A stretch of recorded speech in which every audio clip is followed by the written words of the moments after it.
안녕하십니까. 오늘은 제15강 무중심의 원리에 대해서 강의를 하겠습니다. 무중심이라는 거예요. 모든 존재하는 것은 다 자기 중심이 가지고 있습니다. 그래서 중심을 가지고 있는 것은 모든 것을 자기 쪽으로 끌어당기는 힘이 있죠. 이걸 물리학에서 만류인력이라고 합니다. 혹은 중력이라고 하죠. 중력. 모든 존재하는 것은 끌어당기는 힘이 있다. 그 뜻입니다. 자기 쪽으로 끌어당기는 힘이 있다는 거죠. 그래서 인간도 말이죠. 자기 중심적인 이유는 자기 중력을 가지고 있기 때문입니다.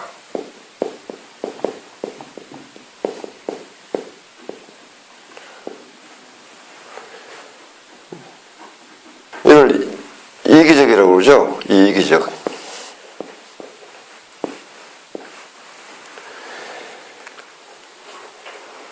그런데 진리는 말이죠.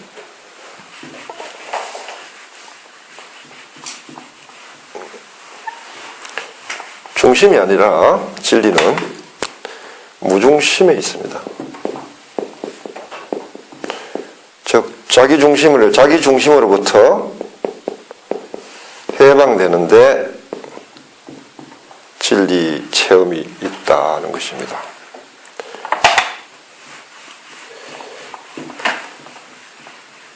모든 것은 자기 중심을 가지지만은 그 모든 것을 포함하고 있는 이 우주는 무중심이죠.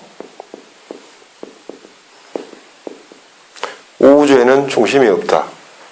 참 아이러니하게도 우주는 무중심인 우주 안에 있는 온갖 행성들은, 별들은 자기 중심적입니다. 서로 끌어당깁니다. 자기를 중심으로. 그런데 실제로 그 바탕이 되는 우주는 무중심입니다.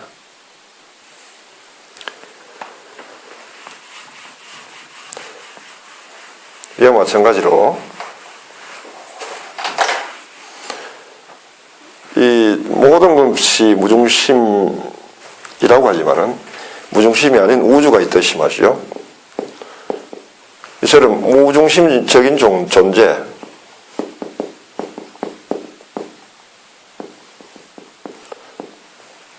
우주가 있는 반면에 또한 신이 있습니다. 즉 하나님은 무중심적 존재입니다.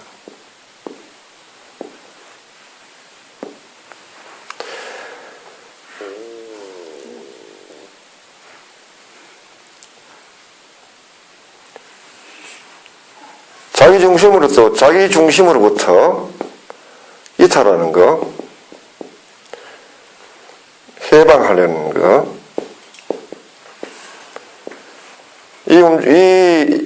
이것이 바로 도죠.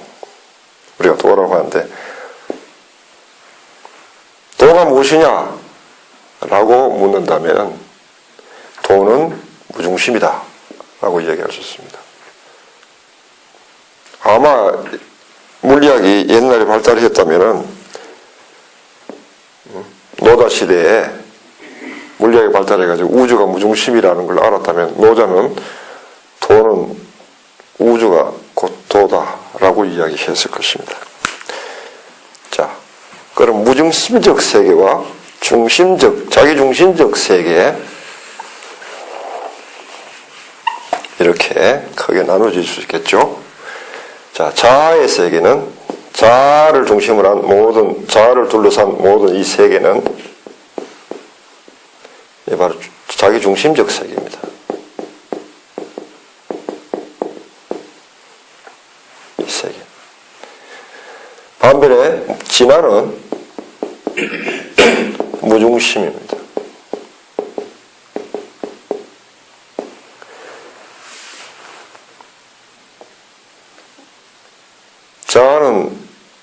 자아의 본래의 나의 모습은 무중심인데, 마치 이게 우주는 무중심인데, 우주 안에 있는 모든 행성들이 자기중심적이든, 자아는 무중심인데,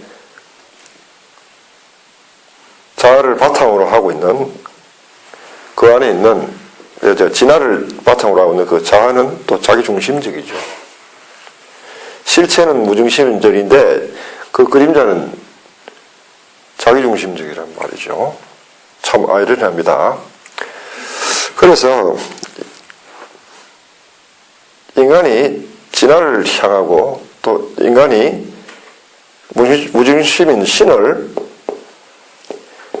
섬기는 이유는 자기 중심으로서 벗어나기 위한 행위라는 것입니다.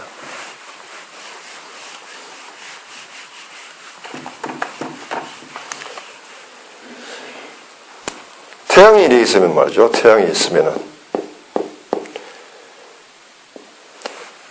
사람이 여기 있으면은 태양이 이렇게 비치면 그림자는 이쪽으로 지겠죠. 그림자는 태양이 사람 또 이쪽에 있으면은 그림자는 이쪽으로 지겠죠. 이렇게. 그러나 태양 바로 밑에 있을 때는 그림자가 사라지겠죠. 그래서 이 무중심적 원리를 잘 이용한 것 말이죠. 원리를 잘 이용할 때 인간은 자기중심으로부터 해방되는 어떤 진리 체험이 있으신다는 거.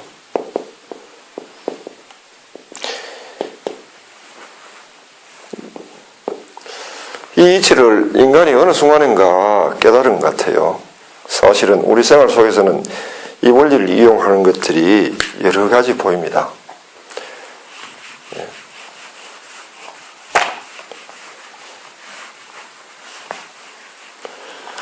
첫째는 하느님이고 신을 섬기고자 하는 인간이 신을 섬기고자 하는 그 열망, 어떤 본성적 작용, 이거는 바로 자기 중심으로부터 해방되고자 하는 갈망이죠. 자기 중심으로부터 해방되고.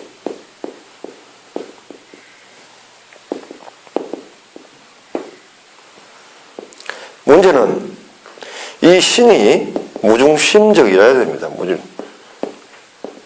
그런데 어떤 인간이 섬기는 어떤 신들은 굉장히 중심적이죠. 굉장히 애고적입니다. 그런 것들을 이제 성서에서는 우상이라고 합니다. 우상.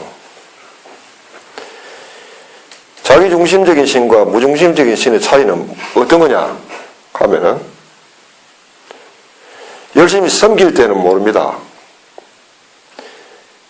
그런데 이 신을 떠나고자 할 때 자기중심적인 신은 인간을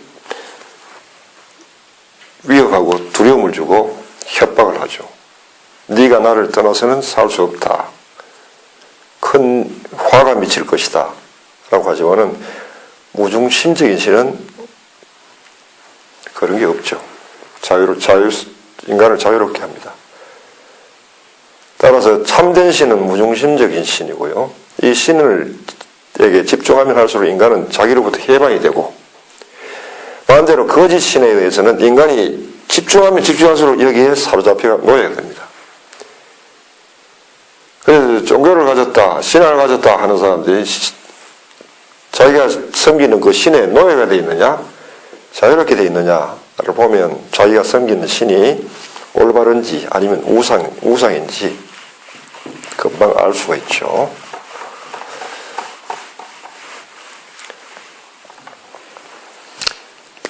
우리 자연 속에서는 이런 무중심적 존재가 굉장히 많습니다. 가령 여러분들이 바다, 일상생활에서 답답할 때 저기 동해 바다로 가서 확 트인 바다를 좀 보고 싶죠. 보고 나면 속이 확 트이고 답답한 가슴이 확 열립니다. 해방을 경험합니다. 잠시나마요. 그래 충분히 만끽하고 이제 돌아옵니다. 서울로 돌아온단 말이죠. 서울로 돌아올 때 바다가 나보고 너 혜택 입었으니까 돈 내놓고 가라 라고 소리 한 적이 있습니까? 없죠. 와서 즐기고 돌아가도 바다는 아무 말이 없죠. 바다가 바로 이런 무중심적 존재이기 때문입니다. 자연은 이처럼 무중심적 존재입니다. 신의 모습을 하고 있습니다. 그래서요. 이런 무중심적 원리를 인간이 어느 순간인가 이게 알아듣게 되고 터득하게 된 또 다른 하나의 원리가 바로 피라밋이라는 이치입니다. 피라밋은 이게 동서남북을 가리키죠. 땅을 가리킵니다. 아래는 땅이고요. 땅의 동서남북을 가리키고 땅의 중심을 그 다음에 위에는 하늘입니다. 하늘의 중심과 땅의 중심을 일치시키는 이런 형태를 취하고 있죠. 즉 하늘 땅의 중심인 왕은 땅의 중심이기 때문에 이 가운데 묻습니다. 땅의 중심을 하늘의 중심과 일치시키는 이곳에 영원 불멸의 어떤 진리가 있다는 것을 암시하고 있는 거죠. 이게 하나의 진리입니다. 지혜입니다.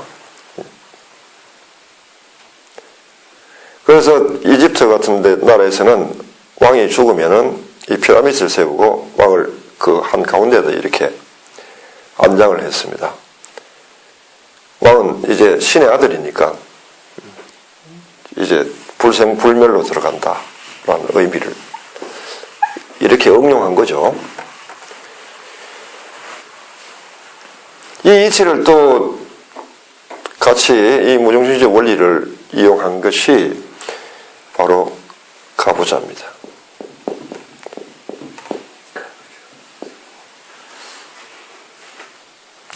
가부좌도 말이죠. 사람이 이런 모양을 하고 있습니다. 자, 이렇게 앉아있죠.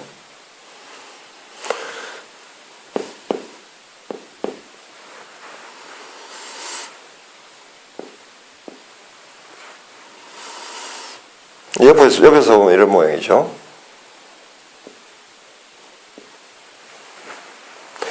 이 아래 가부좌하고는 이 모습은 땅을 상징합니다. 땅. 머리는 하늘을 상징하죠. 하늘과 땅이 일치시키는 형상을 하고 있습니다. 그래서 가부좌의 이치 안에는 이 피라미드 이치와 같은 이치가 담겨져 있습니다. 이 같은 진리입니다. 몸을 무중심적 상태에 갖다 놓는 것입니다. 보통 인간은 자기중심적이기 때문에 인간이 자기중심으로도 해봐야 되려고 하면은 힘을 바깥으로 써야 되죠. 그러니까 가만 놔두면은 항상 자기중심적으로, 자기사랑, 자기애적으로 행동하니까 행동을 이타적으로 남을 사랑하는 쪽으로 신경을 써야 비로소 자기중심으로도 벗어날 수 있다는 거죠. 안으로 자기라는 이 힘이 안으로 당기는 힘과 바깥으로 미는 힘이 서로 상쇄해가지고 바로 어떤 무중심을 경험하는 거예요.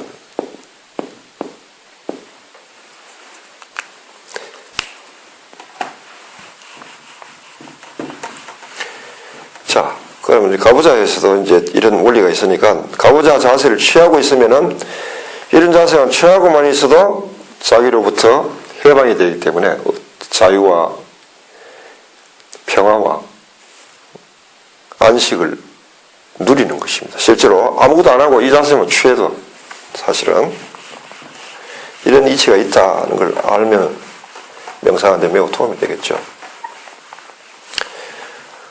원리를 또 이용해서 하는 또 명상 방법이 또 하나 있는데요. 그걸 소개해 드리겠습니다. 무중심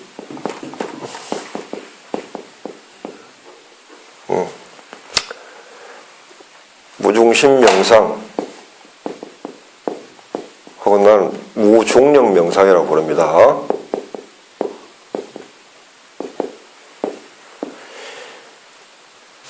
두 힘, 안으로 당기는 힘과 바깥으로 미는 힘을 서로 마주하게 해가지고 상쇄시켜가지고 여기에 무중력 상태를 경험하게 해서 자기중심적인 나로부터 잠시 벗어나서 이탈하게 하는 그런 명상입니다. 자, 잠시 시범을 보여드리겠습니다. 자, 여러분들이 가부좌 상태로 이렇게 앉았다고 합시다. 손을 가슴 위치에 놓습니다. 자, 그리고 눈을 감고 양손에 서로 느껴지는 느낌에 집중해 보십시오. 자, 이렇게 하면 손을 조금씩 가까이 다가가게 해보면요. 양손 바닥에 뭔가 찌릿찌릿한 게 느껴질 겁니다. 감이 오죠. 감이 서로 움직이면은. 점점 이제 처음에 가까이 가면은 처음에는 서로 당기는 듯한 힘이 작용합니다. 서로가 서로를 당기는 힘이 작용합니다. 그런데 어느 순간인가 가면은 당기는 게 아니라 서로 밀어내는 힘을 느낄 때가 있을 거예요. 빡빡한 느낌이 들어요. 이때가. 요 손안이 빡빡한 느낌이 들어요. 약간 벌리면 서로 당기는 힘이 느껴지고 약간 밀면은 빡빡한 느낌이 들고 그 사이를 왔다 갔다 해보십시오. 자, 이렇게 하면 손 안이 지금 빡빡한 느낌이 들죠?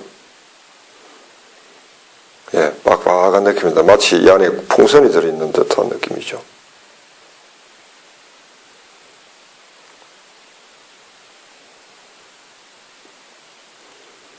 자, 이렇게 집중해 보십시오.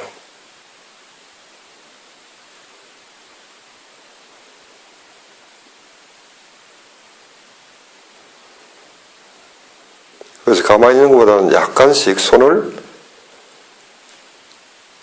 움직여주는 것이 이 감을 살리는 데 도움이 됩니다. 명상한 자세를 이렇게 하면요. 이게 무중력을 경험하게 하면서 도움을 주는 것은 의식을 집중시킬 수 있고요.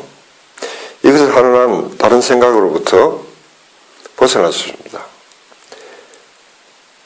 명상할 때 많은 사념들이 일어나는데 그 사념들을 이렇게 집중하면 생각들이 모두 멈춰버립니다. 두 번째, 명상하면서 잠에 떨어지는 것을 방해할 수 있습니다. 명상할 때 주로 큰 적이 하나는 생각이고요.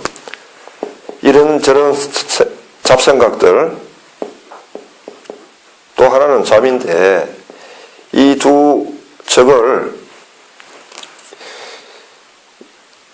이 동작을 통해서 동시에 없애버리고 그러면서 나를 내적으로 집중시키게 만들어줍니다. 계속 집중하게. 처음에는 조금 굉장히 부채야 느끼는데 마음이 이렇게 하면 마음이 그다음 안정이 됩니다. 안정이 되면 될수록 이 힘은 더 강해집니다. 그래서 나중에는 점점 버려도 이것이 느껴지고요. 나중에 손을 이렇게 버려도 충분히 이 감이 올 정도로 느껴집니다. 자, 이렇게 집중하는 방식이 무중력 명상 혹은 무중심 명상이라는 방법입니다.